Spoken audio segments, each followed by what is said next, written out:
This right here, this does a really good job of balancing out your metals.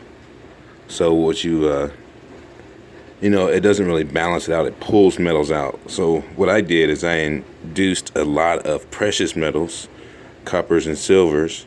And then once I crossed a threshold, when I felt like this estrogen started to show up and started to bother me and things like that, I got rid of a lot of estrogen by including glass, instead of plastic.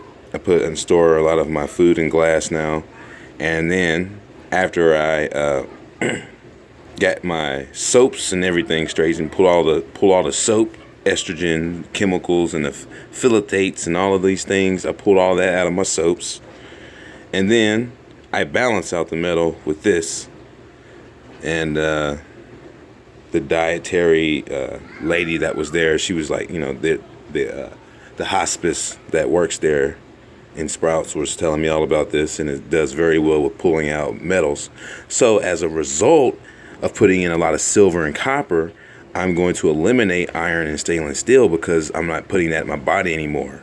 So in the end, it's going to be a balanced level of superconductive precious metals in my bloodstream with bioavailable, like natural forms of iron and stuff like that. But my first and foremost metal will be copper and silver.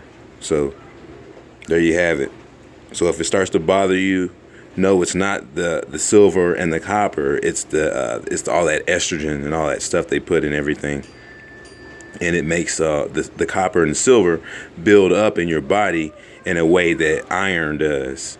But then but when it happens, the copper and all that, it becomes very problematic, only because of those other chemicals. So just something to think about. I balance it out, and I want copper and silver to be my first metal. Stay awake.